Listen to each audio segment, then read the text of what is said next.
Hello, hi everyone. Welcome to our session titled Social Protection, an essential component of long-term resilience and inclusive COVID-19 recovery.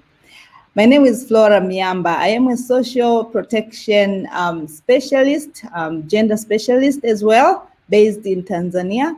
I am also a master trainer for Transform training on social protection flows.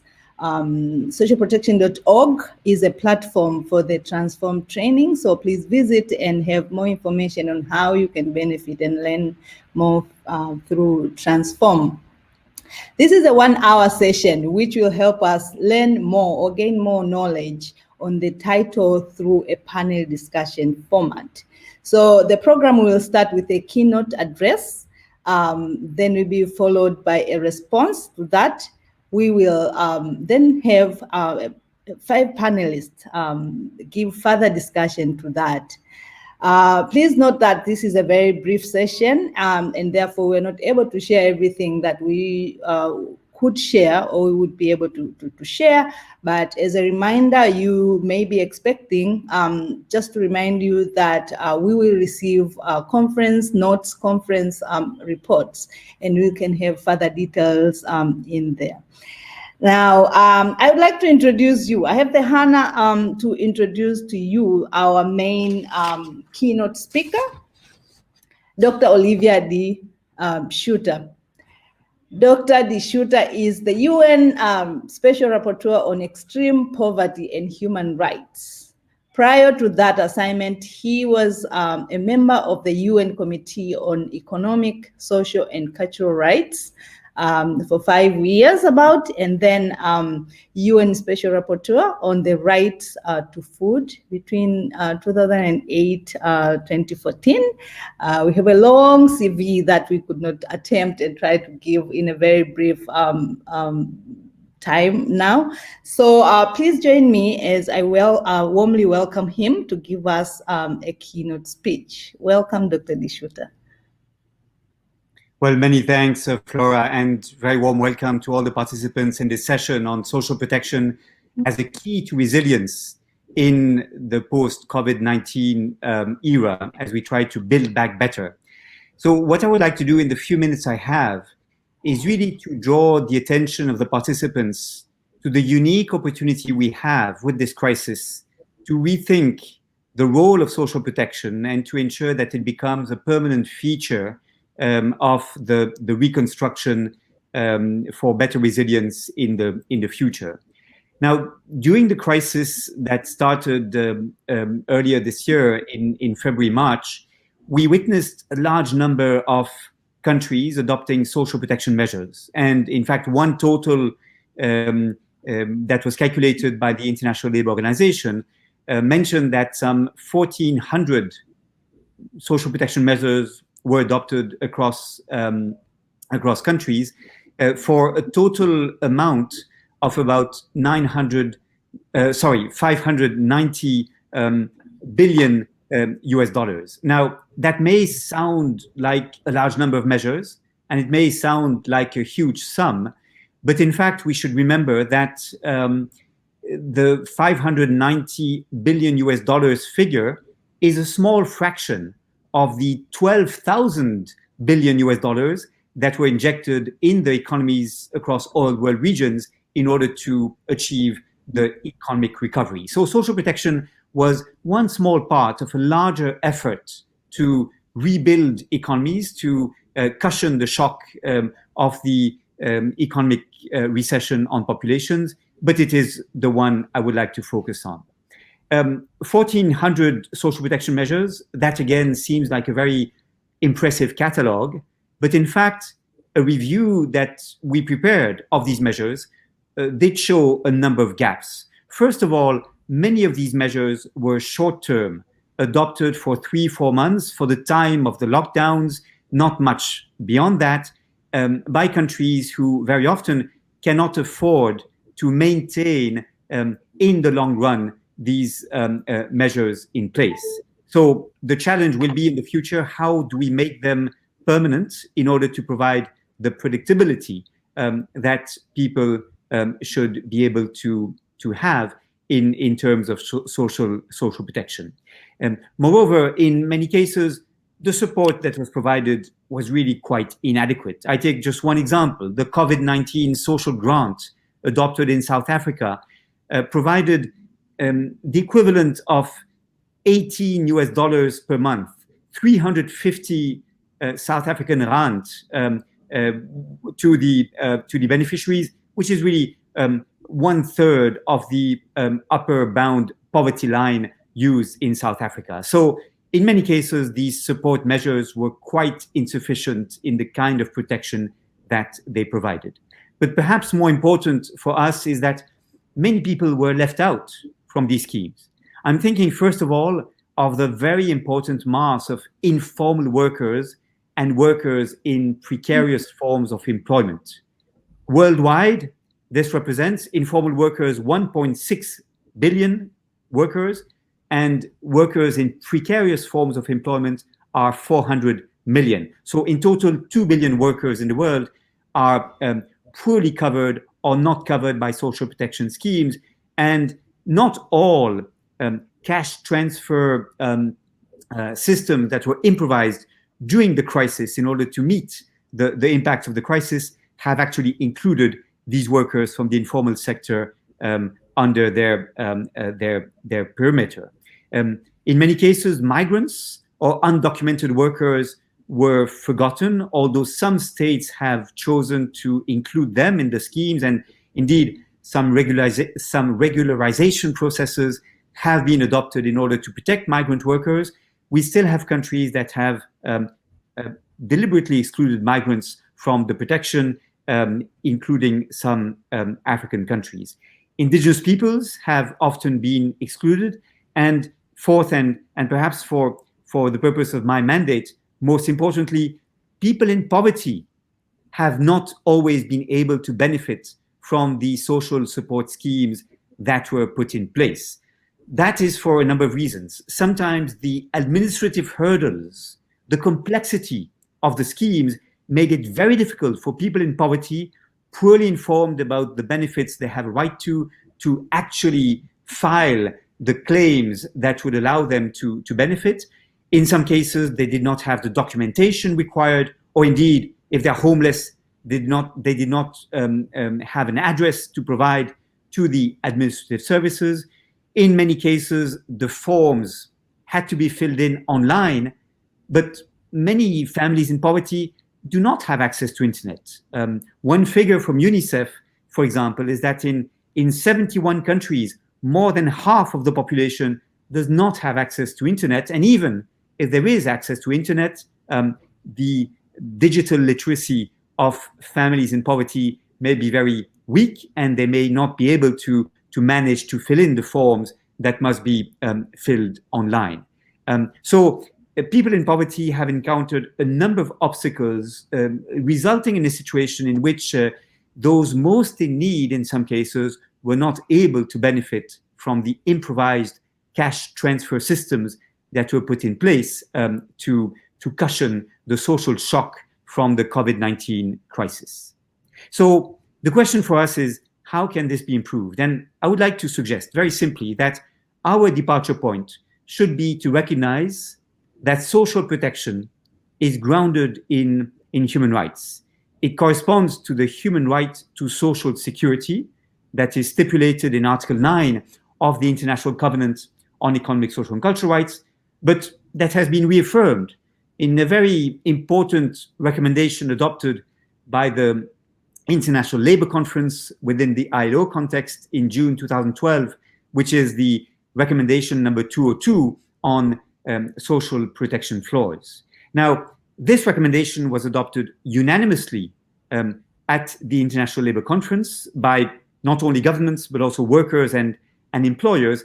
And it basically contains a pledge to ensure that all individuals, women, men, and children, throughout their lives should be protected by a basic set of guarantees referred to as social protection floors, including essential healthcare and maternity care, basic income security for children in the form of child allowances, income security for those who cannot earn sufficient income, because of unemployment, because of ill health, because of maternity, because of disability, and finally, basic income security for older persons in the form of pension schemes. So those are the social protection floors intended to protect income security throughout the life cycle for all individuals.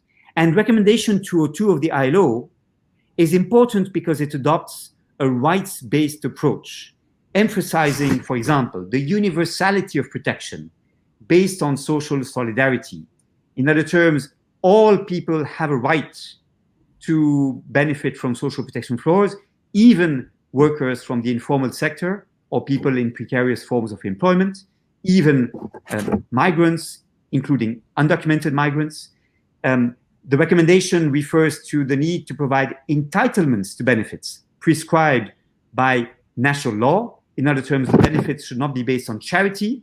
They should be based on providing entitlements that people may claim before independent bodies. And the recommendation refers to the need to provide high quality services that can enhance the delivery of social security systems. Now, using a rights-based approach means, in my view, essentially four things and has four implications. First, it means that instead of social protection being a sort of charity provided by governments to the population in times of need, in times of crisis, social protection should be entitlements that people may claim as rights that they have, that they may claim before independent bodies, and service providers, governments, are duty bearers that are obliged to provide that protection. Now, this is important, first of all, because it changes the relationship between the service providers becoming duty bearers and the beneficiaries of support who become rights holders. So the stigma, the shame that is often associated with claiming benefits is removed as a result. The risks of corruption, petty bribery of public officials in order to have access to certain benefits, the risks of discrimination based, for example, on political loyalty or ethnic or family links is significantly diminished as a result of adopting this rights-based approach. So, in other terms, a number of factors that today are still obstacles to people claiming adequately the benefits they normally are entitled to would be removed if we adopted this rights-based approach. And indeed, we know that one major reason for the non-take-up of rights, in other terms, for the phenomenon by which people who are normally entitled to certain types of protection do not claim the benefits, one major obstacle, the shame, the stigma, the corruption, the discrimination, all these obstacles would be reduced significantly by adopting a rights-based approach. So that's the first implication. The second implication is that rather than social protection being conditional upon fiscal sustainability, it should be a precondition for a development process. Let me explain this. For many policymakers, and indeed for quite a few human rights monitoring bodies, social protection is perceived as the end of a development process. Once the economy has grown enough, once wealth has been created, we can afford to provide social protection to the population in order to redistribute the wealth to those most in need. And that is, to a certain extent, the approach even of human rights instruments, such as the International Covenant on Economic, Social, and Cultural Rights, that speaks about the progressive realization of social rights to the maximum of available resources in Article 2, Paragraph 1 of the International Covenant on Economic, Social, and Cultural Rights. My own view, however, is that social protection should be an ingredient of the development process, should ensure that countries grow their economies in a way that is sustainable, because the wealth created shall be fairly redistributed to the population rather than captured by a small elite at the top. And it is the best way to ensure that countries shall not grow in a way that will increase poverty, particularly for people at work, in order to achieve competitiveness on global markets. What I see is that many countries in the African continent basically are now in a very problematic situation, an impasse really, because their competitiveness on global markets depends on workers remaining in poverty. Why?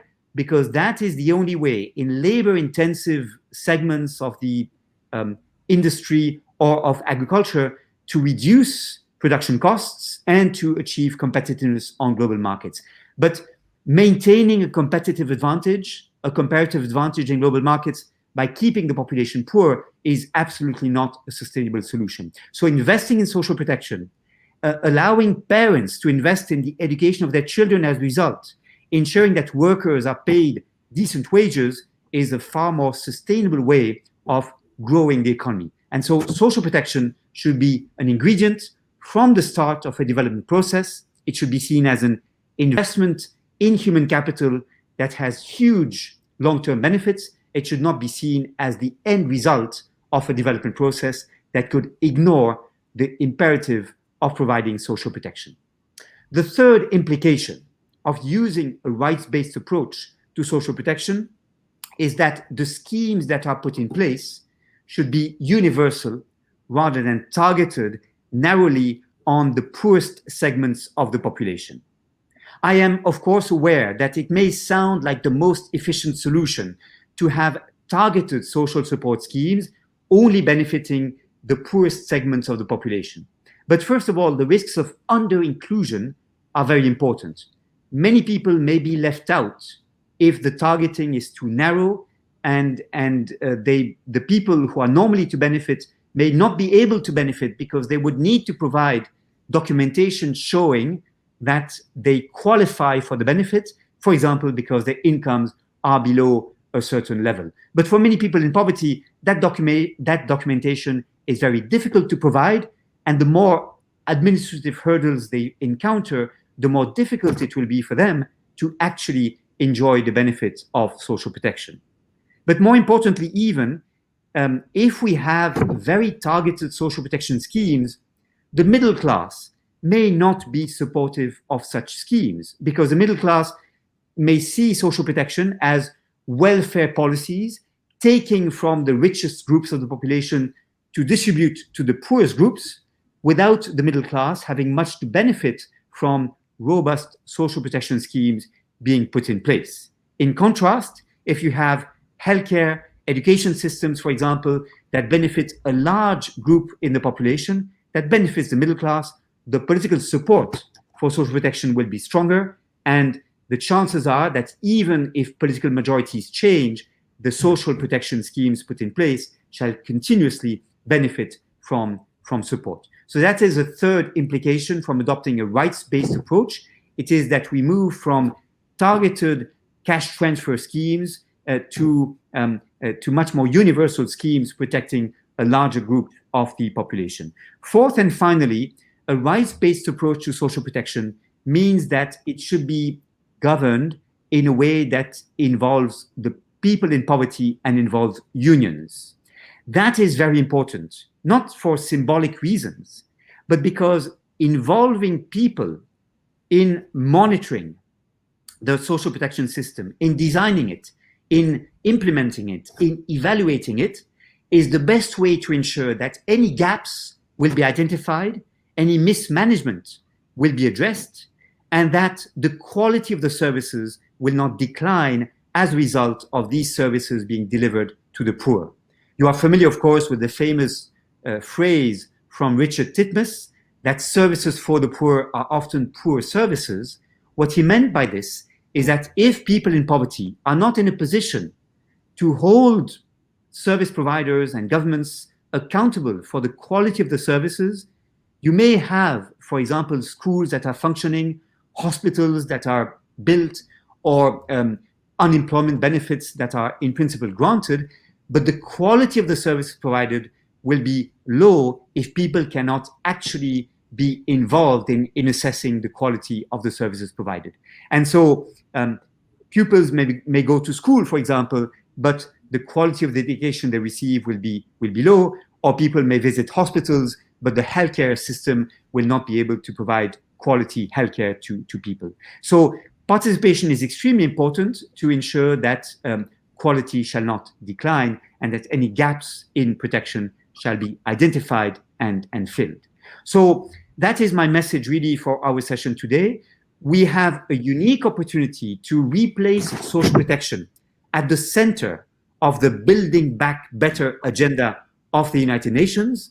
We have a unique opportunity to replace this as a top political priority as we reconstruct economies post-COVID-19, but we must ground our efforts in a rights-based approach as recommended by Recommendation 202 on national social protection floors and as stipulated in various human rights instruments. That is the best way to provide the predictability and the resilience that our societies deserve to have.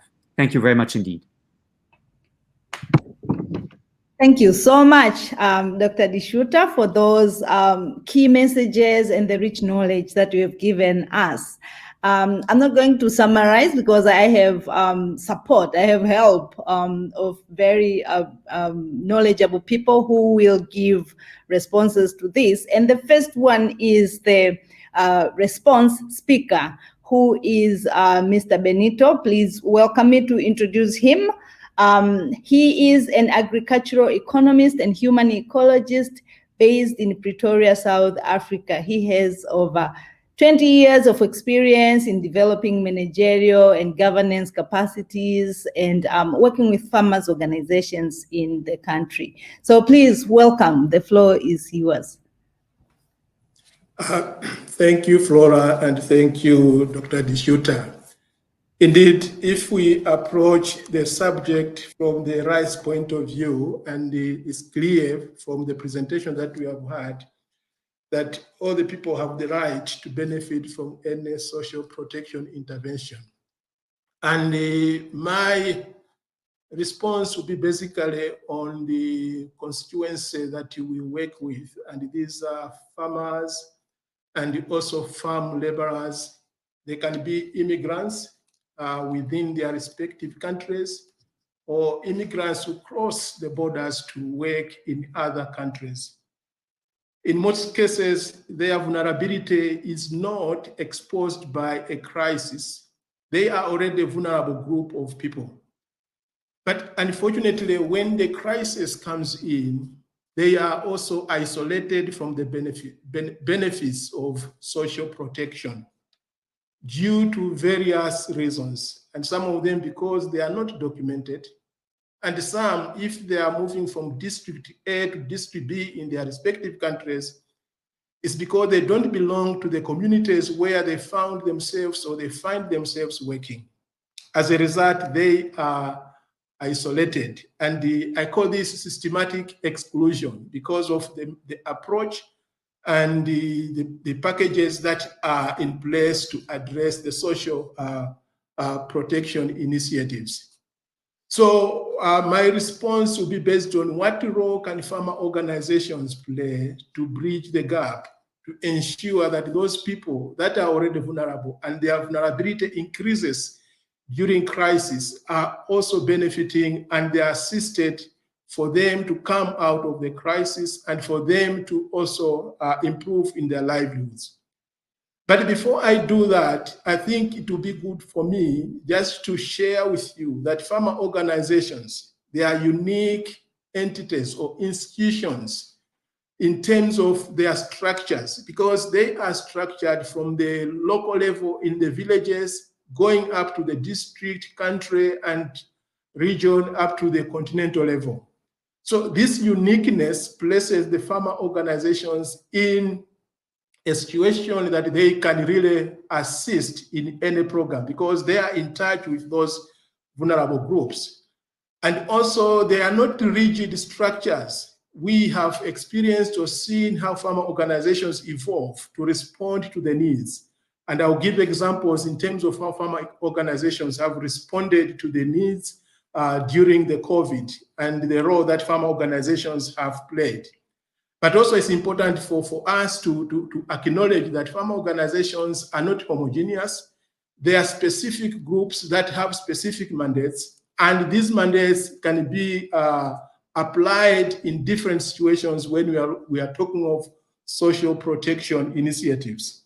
And in most cases, farmer organizations have that mandate of empowering the vulnerable communities for them to be able to come out of crisis and to sustain their livelihoods after crisis.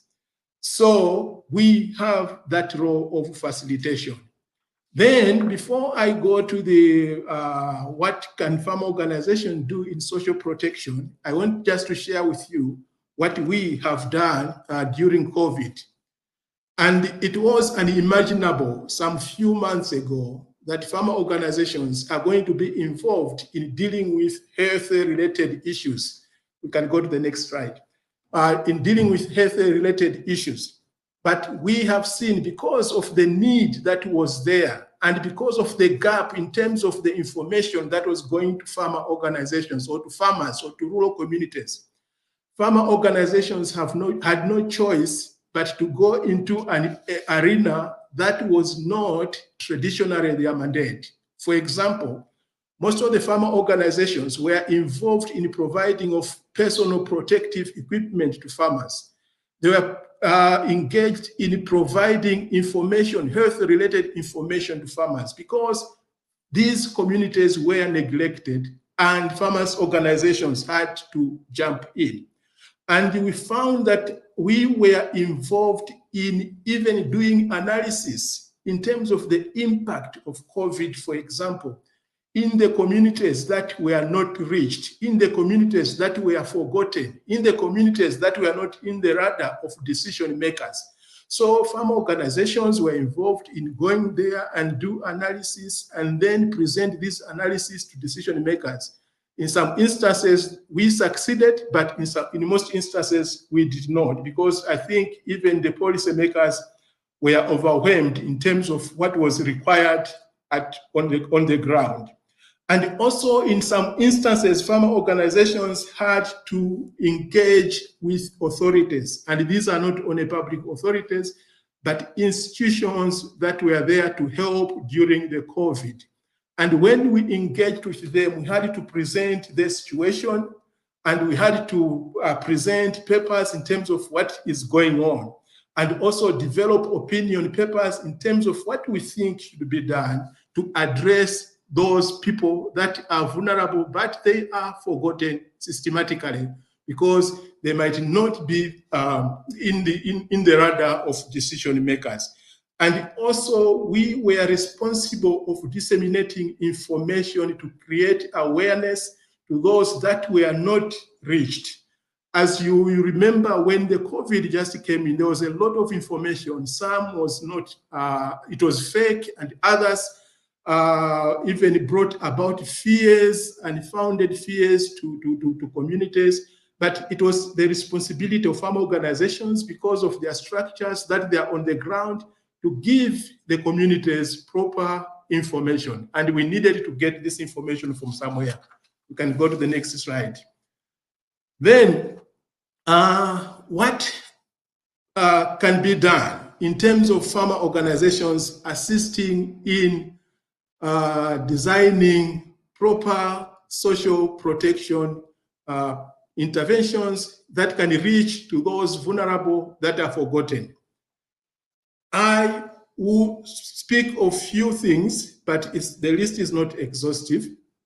But the first thing and the foremost thing is, because farmer organizations are staying with these communities. If you look at the informal sector in terms of laborers at farm level, most of the employers who are farmers themselves, they are part and parcel of farmer organizations. And they're the ones who interact with these laborers, these undocumented laborers. And using the structures that farmer organizations have, where these people participate, we can assist in the development of an intervention that is going to reach out to those that are vulnerable but are systematically excluded. one, farmer organizations can assist in answering the basic questions in designing programs that are there to intervene during crisis. And these questions are like, what is the actual problem? Because in most cases, there is a crisis. Of course, you need to address that crisis, their immediate needs for that particular crisis. But for the vulnerable or for the affected to come out of that crisis, you might also need to address some fundamental problems. So the question that we can assist in addressing through consultation with the constituencies that we have is, what is the actual problem that needs to be addressed? And I always say, let us not assume that we know the problem and come up with interventions before we consult properly with the affected. Number two, who are the vulnerables? And as I said, there are others that are perpetually vulnerable. And COVID might just come as one of the challenges that they have, but their life is already vulnerable. How do we reach them? Because they are not formally recognized, but they are there and they are struggling and they are suffering. How do we reach them? Farmer organizations, I believe, they can play that role because their structures are right down in the communities.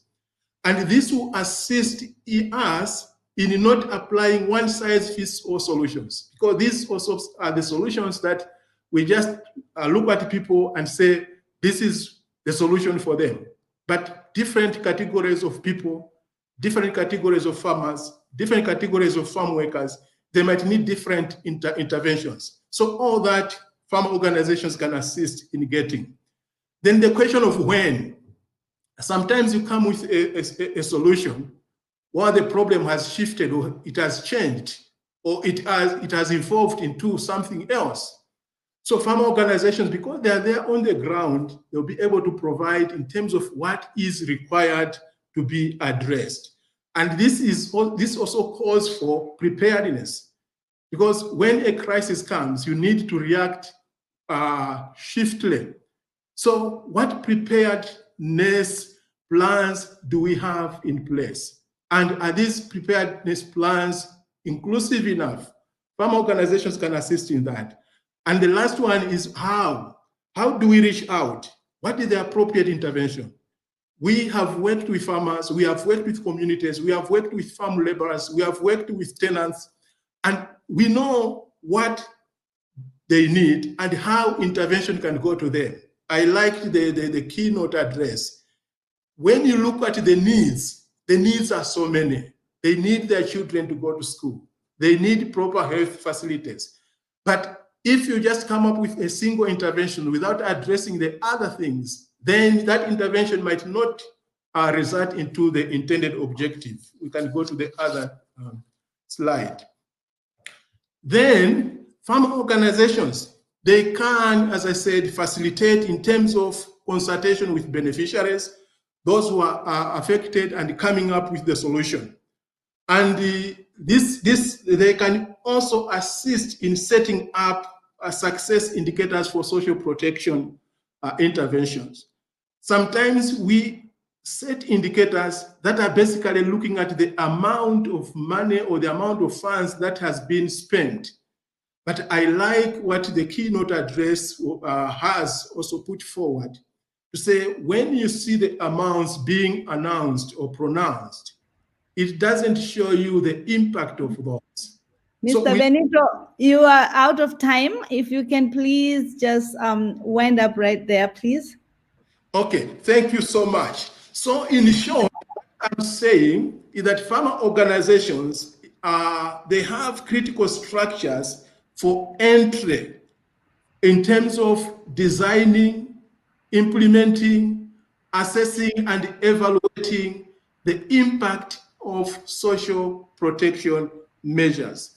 And this role we are going to play, and we believe that if we play this role, there is going to be a stabilization, resilience building, and quick recovery in terms of crisis. Sorry for taking your time, but I believe this would ignite some discussions. Thank you so much, Flora. Okay. Great, thank you so much. So I want to just complement that right away by welcoming the panel discussion team. So if I can introduce the panelists real quickly, and thank you for bringing all the faces on there. And I will start with John, although I'll just introduce, and then in speaking, Celine can start, and then we'll follow with the rest. So John Caballo is a regional drought disaster resilience and sustainability initiative platform coordinator of the Intergovernmental Authority on Development. We have Richard Obinga, who is the National Social Protection Secretariat of Kenya, Stephen Muchiri, East African Farmers Federation, and then Celine Bista, who is the Chief Technical Advisor of the EC DevCo ILO.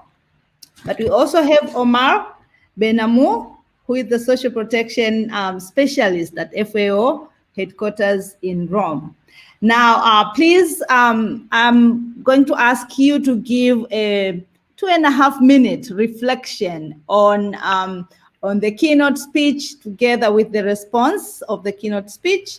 And please, I want to welcome Celine. If you can come first, and then we'll move with John, Richard, Stephen, and then Omar at the end. Please, Celine, the floor is yours. Yes, thank you, Flora, and thank you very much to everyone for organizing this meeting and for inviting the ILO to participate in this very interesting panel. In fact, as very well highlighted by Dr. De Schutter earlier in his keynote remark, social protection, as he said, is an ingredient to be put at the core of the development process. And I think one of the key messages we're learning again from the COVID crisis is that we have to move from the idea that social protection is a cost, but it's rather an investment. And it's also an investment that it's not only affordable for the rich people, the developed countries, as Dr. De Schutter mentioned very clearly, but also affordable for the developing countries.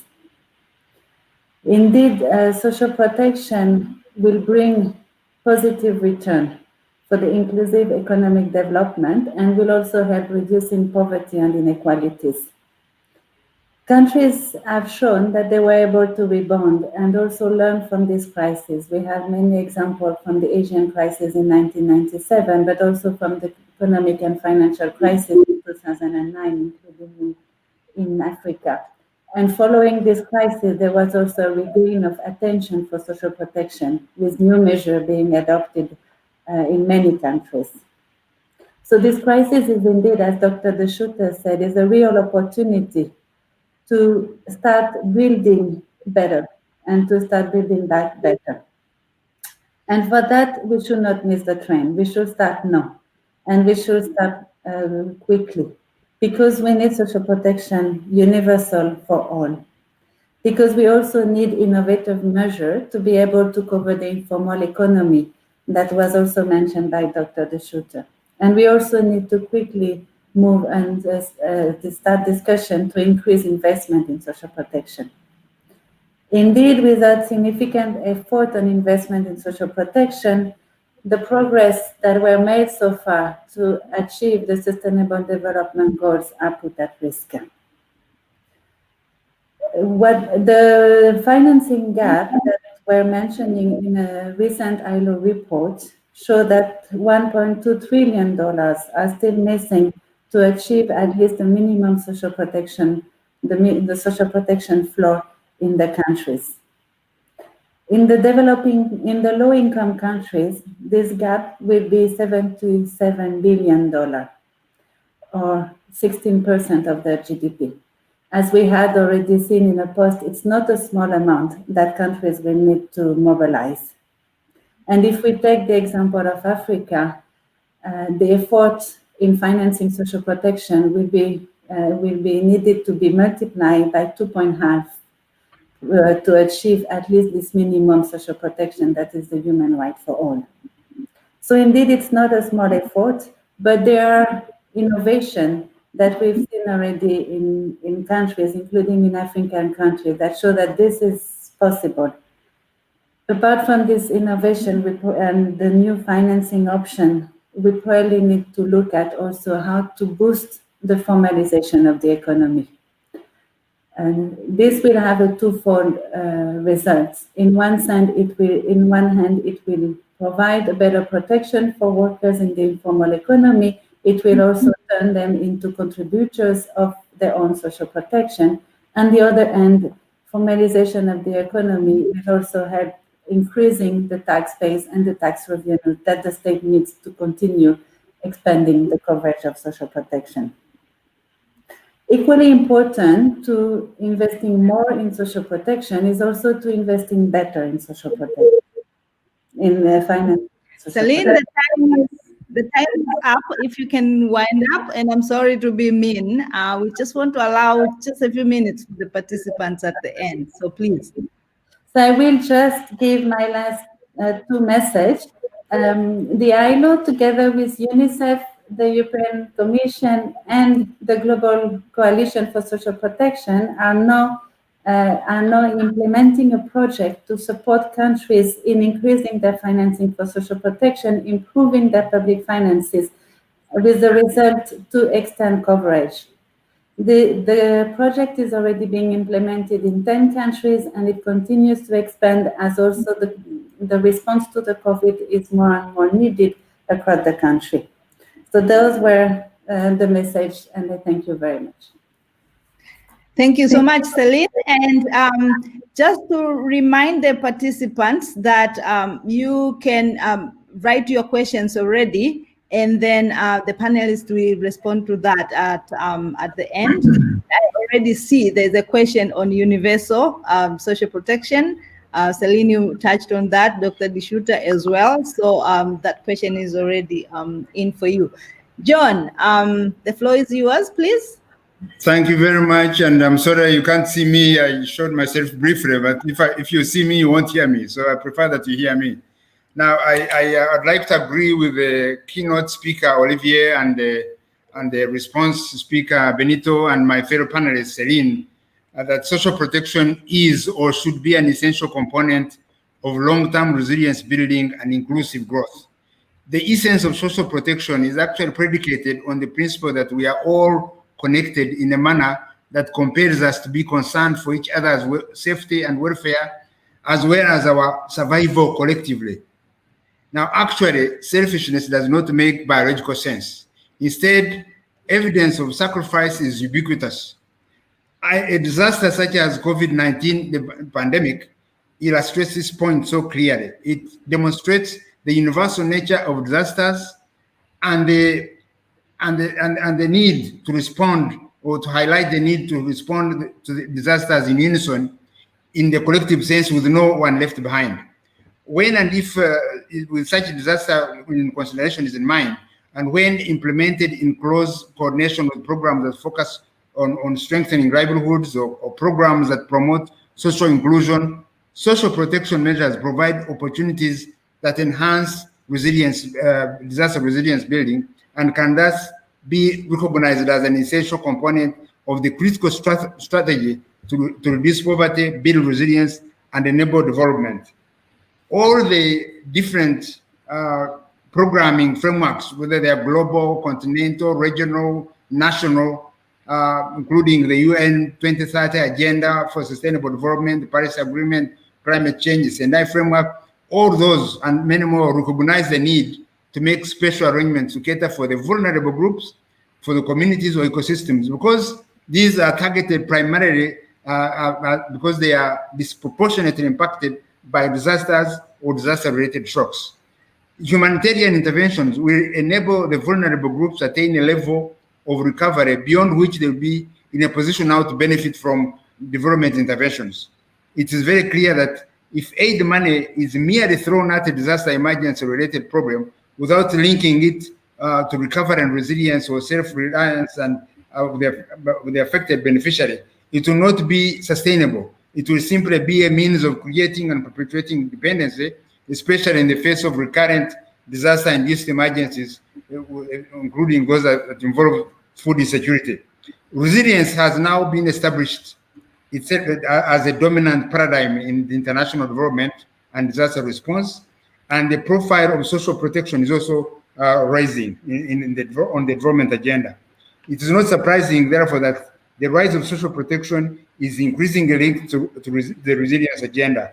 We know that the resilience to any disaster cannot be built by one program or one sector alone.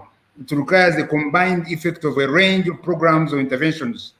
Social protection programs need to be specifically designed to reduce vulnerability to disasters. Integrating resilience objectives into the theory of change of programs can increase the contributions that social protection makes to better respond to disasters.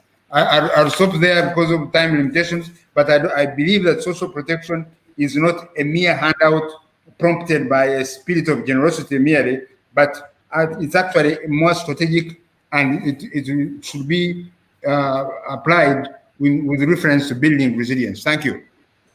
Thank you so much, John, and for keeping time. Richard, your time. Hi, thank you, Flora, and thank you all the panelists and the keynote. First of all, let me appreciate Dr. Olivia, Mr. Benito, Madam Selin, and also John. I think I'll pick up from what John has already said and bring out maybe 3 clear issues here. First of all, I just want to reiterate that for us to really take social protection forward, as Dr. Olivia said, and put it at the center of development, I would call it mainstreaming social protection in national development. And that is where now we will not treat it as Dr. Olivia said, from the leftovers of national development, or at the end of it, think of it later as something we'd want to bring out at the tail end. But then, strongly speaking from what John has said and implied, and also Celine, it's very clear that the need for inclusivity is what will help us have more resilient and have social protection play more of a long-term position in development and resilience building. What I must say is that recovery will not be sustained, and even future crises will not be mitigated if countries are not able to progressively build or transform the temporary relief measures and adopted during a crisis into more comprehensive and sustainable shock responsive schemes.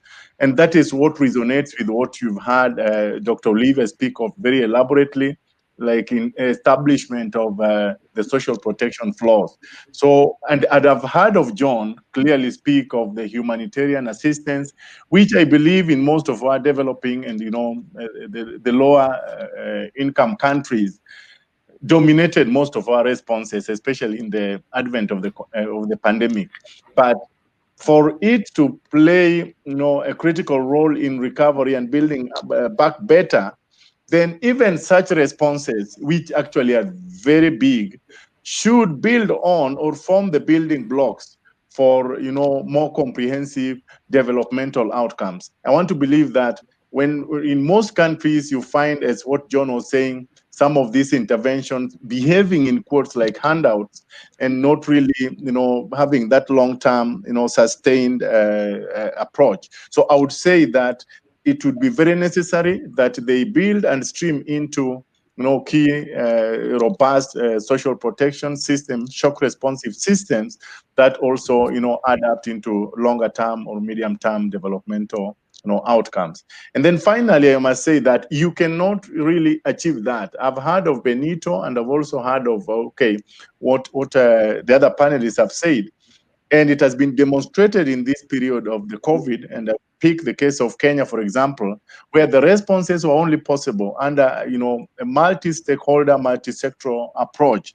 So the COVID pandemic has clearly demonstrated that we need more coordinated, integrated approach in order for social protection to play more, resilient strategies. And this is what we need to embrace. And you can see it even in terms of the theme for this particular discussion. How can we strengthen partnership? How can we deliver as one so that we are able to tackle the multidimensional vulnerabilities that present even in the times of crisis? So finishing up, I must say that we shall have never achieved. I heard Dr. Olivia speak of the UN spirit of delivering as one. Unless we also understand that, we work in a more coordinated, cohesive, and a more integrated approach, it's not easy for us to realize, the resilience potential of social protection and also the adaptive social shock responsive social protection. So in a nutshell, I'm saying, together with all that the previous speakers have said, I think now it's quite bare and real that nations, economies, and agencies must now speak to adaptive shock responsive social protection as a better way of ensuring that social protection also contributes to longer term developmental outcomes and strategies. And that is where now it shall find its rightful place as being an enabler and a key player in national development, promoting inclusive growth and reducing inequality. So I really want to stop there because of time, but we are open to every other discussion so that we can provide further inputs and further clarity on some of this. Thank you, Flora. Thank you. Thank you so much, Richard. Stephen, for sure we have gone over the minutes, so please. Yes. So thank you. I'll be very biased with agriculture. I think first of all is to appreciate the previous speakers, especially the keynote speaker, that social protection should use a rights-based approach, should be an ingredient of development. Eventually, if we do that, it can be actually universal. And I think we should look at the issue of governance.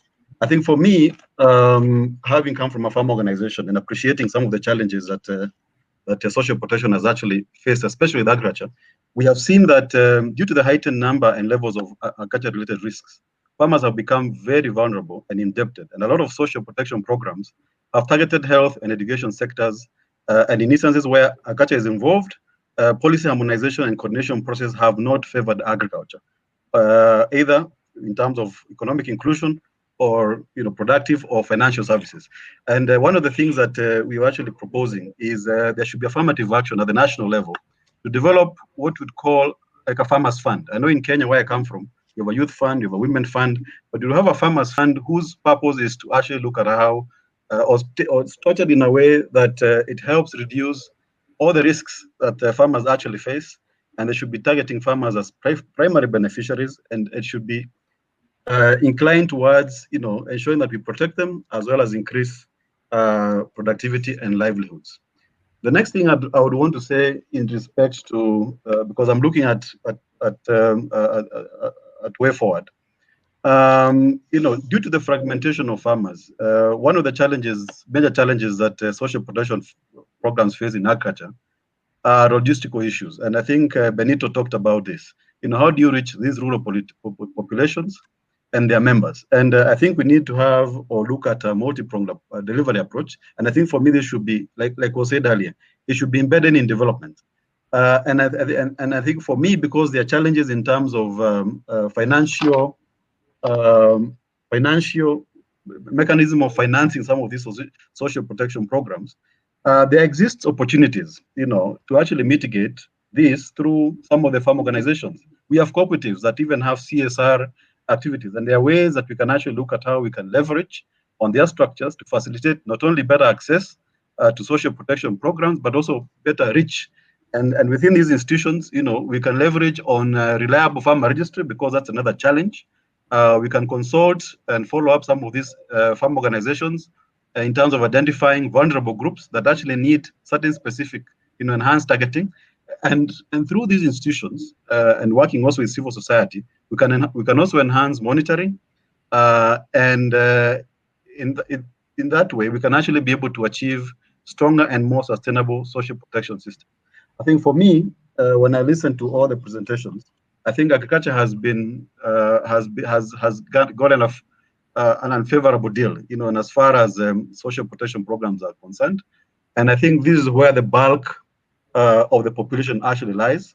And like said by Olivia, we should look at this issue of social protection as a long-term process, as part of development, and we should look at how the governance of these programs incorporates, the vulnerable groups. And here, for me, I'm looking at farm organizations, and I think, as said by Benito, we're properly structured, right from the grassroots, all the way to the continental level. Thank you very much. Thank you so much. We do have a few minutes in combination. So I want to give you, Omar, some time. And then Dr. Dishuta, you were actually closing this session. And I have some questions here that I'm going to summarize into a question that you can help us address and then close the session. Before we do that, Omar, please. 2 minutes. Thanks. If you Okay, I will go very fast. Thanks, Flora, for giving me the opportunity to participate to this event.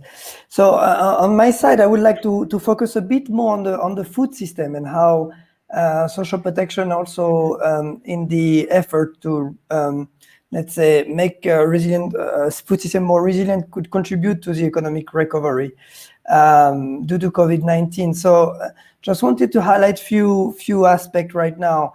The fact that food systems have been highly impacted by the COVID-19 pandemic, especially on the access to food, especially in rural areas. Also, we estimate in FAO that the reduction of the GDP growth also could contribute in rising undernourishment, especially in low-income and food deficit countries, net food importing countries, or countries depending on tourism, remittances, mineral commodities, and oil exporters. So we know that especially those countries have been highly affected, including increasing hunger. So what I would like to say also is the fact that COVID-19 has impacted the real income of all type of household, not only rural household, but also not only rural poor as well, but also urban poor as well, and their access to food. But in general, we have to highlight something, is the fact that food system in general were already deficient before the crisis. So we know that there was a high inequalities in access to healthy diet, that agriculture was responsible for up to 80% of biodiversity loss and continue to overuse increasingly scarce natural resources, including water, forest, and land. And also that over 1.1 billion people in moderate to extreme poverty lives in and work in rural areas. So I think there's a large effort to consider social protection as a way also to transform food system in general. And since there's also this agenda in parallel to the response to COVID-19 that exists on the transformation of food system, we consider in FAO that it will be great to include social protection, consider better the role of social protection for the transformation of food system in the recovery phase of the COVID-19. For this, two kind of options that I would like to highlight is one, like listening to the colleagues here, I think it's important to expand access to social protection for all, but especially with a specific aspect of reducing hunger, but also stimulating the indirect food demand for economic recovery through those support.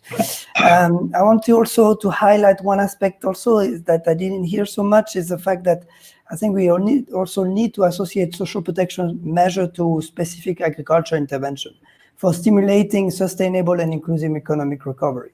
So this goes through, like, for example, linking food assistance or school feeding program to local procurement, also incentive to shorten value chain by supporting farmers, by implementing graduation packages in key value chain, developing local production really through also labor-intensive public works, but also associating those intervention to better access to social security. I believe that one of the aspects that can contribute to, let's say, overcome the challenge of financing social protection also it leads to the importance of economic inclusion of the poorest and the most vulnerable in the economy. And then last point is also to create also incentives through social protection intervention, agriculture intervention, for incentives for sustainable practices and better natural resource management.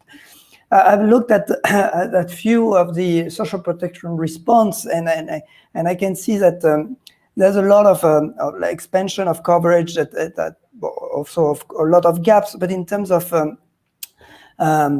with an important impact on hunger, but not necessarily focusing on healthy diets. And I think this is one other aspect that we should focus on.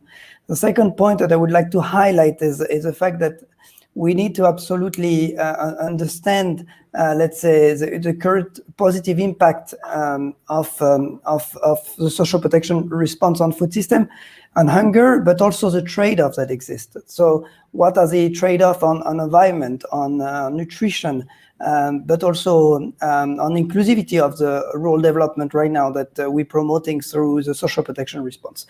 So those aspects that I would like to see more highlighted in the future. Thank you very much. Thank you so much, Omar.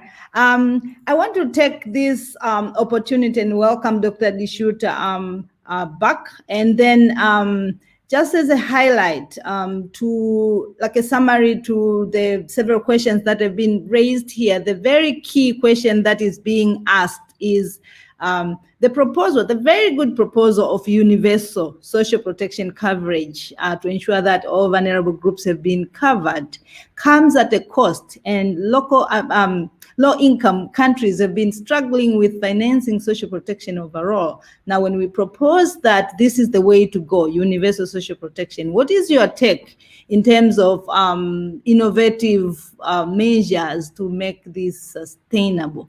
So if you can help us respond to that together. But my other request is for the organizers to help us make sure that the questions that have been raised reach the panelists and discussants so that it can be reflected in the report. That way they can still benefit. It will be helpful. After you respond to that, please help us and close the session. Thank you so much, everyone. It's your time, Dr. Dishuta. Thank you, Flora, and I agree. This is the elephant in the room, right? How are we going to finance social protection? I think there are essentially two comments I'd like to make on this issue. First, we should not see social protection as a cost, a burden on public finance. It is an investment for the future, and particularly because if we protect families from the risks of extreme destitution, they will have a much stronger incentive to invest in better nutrition, which they will be able to provide to their children, and to invest in better education. And these investments have huge returns in the building of human capital for the country, and it is frankly the best investment we can make. And we know from the work, for example, of the Nobel Prize in Economics, James Heckman, that the earlier you invest in early childhood, including for pregnant women, the more the returns are important, and it is, again, not a cost, an investment. Secondly, yes, of course, you need to find the money to make this investment. This is why the ILO has costed the cost of social protection in developing countries and in low-income countries in particular. And the results of these costing exercises show that it is in fact affordable. As Céline Perron-Bista mentioned, even after COVID-19, in other terms, taking into account the impacts of the crisis, the financing gap for low-income countries, many of whom are in Africa, of providing universal social protection floors is equivalent to $78 billion. Now, that sounds like a lot. In fact, it's roughly half official development assistance provided by OECD countries in 2019. It is about 1/5 of total remittances from migrant workers going to their countries of origin. It is 0.15% of the wealth produced by OECD countries in 2019. So it is affordable. What we must do is ensure that this is a priority in the support that rich countries provide to low-income countries, in order also to allow for domestic resource mobilization by administrations in low-income countries that can do better to combat tax avoidance and tax evasion, provided they have better capacity building and are supported in this effort. So I don't think it's still the case today, as it was 10 or 15 years ago, that social protection floors are not affordable. They are affordable, and particularly if we put this at the top of the political agenda, and if we establish this global fund for social protection that, with many others, we are trying to convince governments to agree on. Thank you. Thank you so much. I believe that was also together with the closing remarks. Unless you want, we are really out of time. Unless you want to just add a sentence or so to kind of like close the session, please. Well, thank you for this opportunity. I'd like to say I really enjoyed the discussion. I think the comments by my esteemed colleague Benito Eliassi are extremely important. He mentioned in particular the unique role of farmers' organizations in ensuring that we frame the problem to be addressed with the farmers we seek to support. I think that's really important. It goes back to the point of participation. I think we have to work with the people most affected, most at risk of poverty, in order to identify what works best. I also should say that one key reason why we must invest in social protection is to improve nutrition. Nutrition is the best investment we can make, particularly to allow children to develop to their full potential and to become productive adults in their adult lives. And the intervention of Omar Benamour in this regard, I think, was equally extremely important. So many thanks for what I think was an extremely productive discussion. Thank you so much.